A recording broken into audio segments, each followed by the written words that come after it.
Hello, we are back with Gunsmith Part 12. Today we're going to be handing in an MPX. Here is the finished build for the easiest one if you want to go and see it, but we'll go and figure out what we actually need to do. So let's go onto the flea market first and go and find an MPX. I'm going to be using the one from Peacekeeper because it's more standardized, it's easier to follow, and it's more obvious. So we'll edit the preset on this guy. Now, if you have the traders required for this, level 3 traders, it's very, very easy. We have to do the things that we need to on this gun first. The first one being the Annihilator. This thing you can get either on the flea market or from a barter with Mechanic 2 for a TNT. We then have the Tactical Dynamics pistol grip. This is this one here, the Tactical Dynamics skeletonized pistol grip. This one is on Skier 3 for a barter as well, which is 3 chainlets and a vase. That's actually quite expensive, so the flea market is kind of close to that, so it's a little bit pricey, but whatever. Next, we have the Steiner Las Tac 2, this thing here, Steiner Las Tac 2 Tactical Flashlight. This one isn't really anywhere. You can't buy it other than from higher level mechanic, but it is on the flea market. It's not too bad. One little trick, if this is really expensive at the time, like 40k, I would just buy it here. If this is really, really expensive, go to Mechanic 2, do the barter,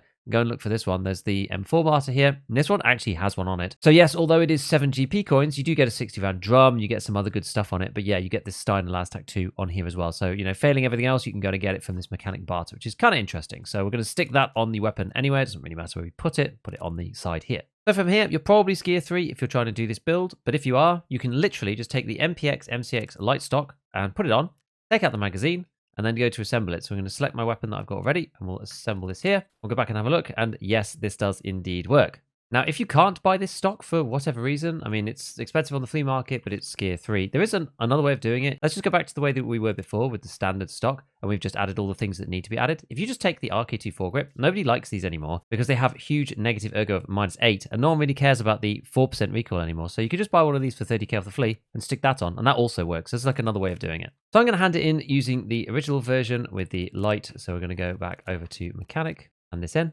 And then we'll be moving on next to Gunsmith Part 13 with the RSAS. Exciting.